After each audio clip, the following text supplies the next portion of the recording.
The signal came from the dead side of the galaxy, a whisper through static, ancient and impossible. Commander Rintal froze as the encrypted code flickered across the bridge display.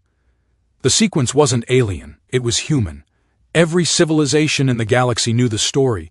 Humans had vanished 3 centuries ago during the solar collapse, when their sun tore itself apart and consumed their worlds. The species that once defied empires and built impossible machines was gone, or so everyone believed. Rintal leaned closer to the console as the final translation scrolled across the screen. "This is Sol Command. Humanity endures." The words carried a tone of quiet defiance, a declaration from ghosts. The bridge crew exchanged uneasy glances. "That can't be real," whispered Lieutenant Sarah. "Humans don't exist anymore." Rintal's mandibles tightened. "Someone or something wants us to think otherwise." Within hours, the signal spread through every major communication relay. Scholars, soldiers, and governments argued across networks. Was it a trick, a remnant transmission, or had humanity somehow survived the destruction of their home? The Galactic Council demanded answers, and Rintal was chosen to find them. Their ship, Thent the Varanth, set course toward the coordinates hidden within the message. As they approached the sector known as the Grave of Stars, the light from distant suns dimmed. The crew watched the holographic display flicker with shipwrecks drifting like bones in the dark. Rintal stared into the black void and felt something stir. A sense of dread mixed with awe. The last words of the message echoed in her mind as the stars vanished behind them. Humanity endures. She didn't know whether to hope or to fear that it was true, but one thing was certain. The galaxy was about to remember its greatest nightmare. The Varanth drifted through the Grave of Stars like a ghost among tombstones. The wrecks of forgotten ships floated in silence, human, alien, and unidentifiable. Hulls torn open, weapons fused from heat, and skeletal remains frozen in the vacuum told stories of battles too violent to remember. The signal pulsed again, guiding them deeper into the darkness until the sensors locked onto a small object orbiting a shattered moon, an old Terran outpost, still powered. Rintal and her team docked carefully, suits hissing as they entered through an airlock half buried in ice. Inside, the corridors were intact but dead silent, illuminated by flickering emergency lights that painted the walls in pale blue.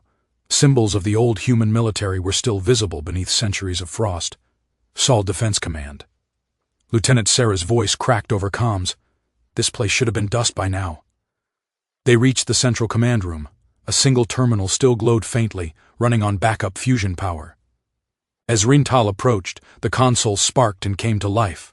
A mechanical voice echoed through the chamber, calm but filled with authority. "Non-human presence detected. Identify yourselves." The crew froze. The voice belonged to an AI, designation Incharsent. Rintal replied carefully, "We are explorers. We received your distress signal." A pause followed. Then the AI responded, sharper this time. "You are trespassing in restricted Sol space." Before anyone could react, alarms blared.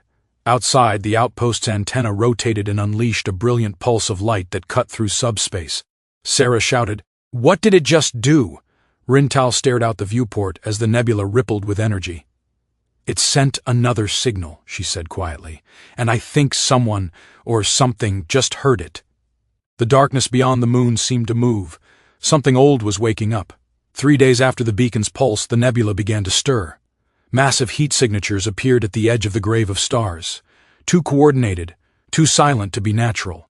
The crew of the Varanth scrambled to their stations as Rintal watched the scanners light up with ghost readings.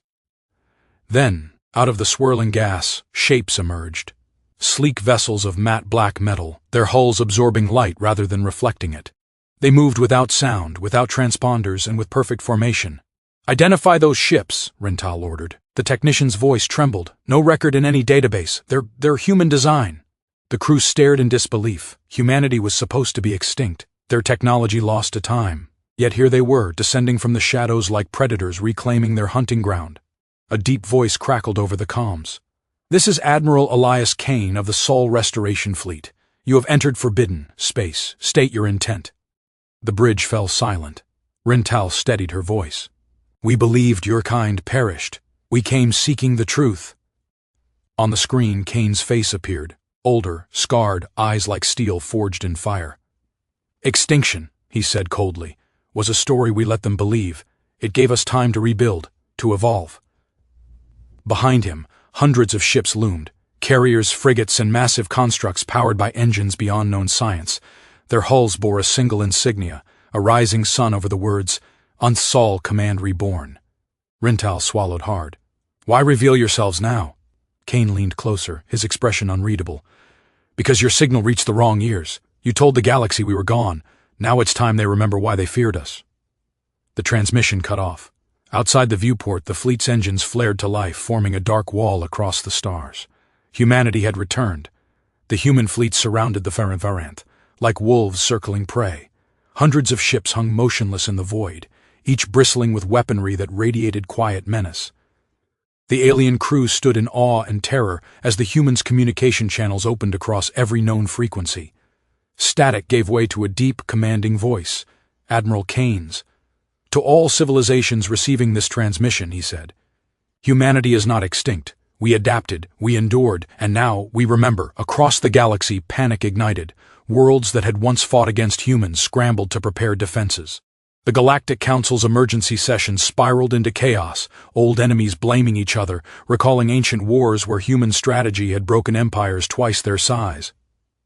Rintal's transmission streamed live across 1,000 systems, showing the black-armored fleet emerging from the grave of stars like vengeful spirits. Inside the Variant, Rintal pleaded for calm. Admiral Kane, the galaxy has changed. There's no need for war. Kane's reply was cold and absolute. War was never our choice, but history demands balance. They erased our existence. Now we will remind them what that cost. In orbit above the shattered moon, enormous structures unfolded, planetary defense rings once thought to be myth. Energy built along their edges until the stars themselves seemed dim. Every species watching understood the message. Humanity hadn't just survived, they had advanced beyond anyone's comprehension. As the fleet began to move, Kane turned to his officers. Signal the colonies, he ordered. It's time. His gaze hardened as the holographic map of the galaxy shimmered before him. Let them come, he whispered. Let them see what we became. The last transmission from Sol Command carried a single phrase that echoed through every corner of known space. Extinction was never our destiny. It was our disguise.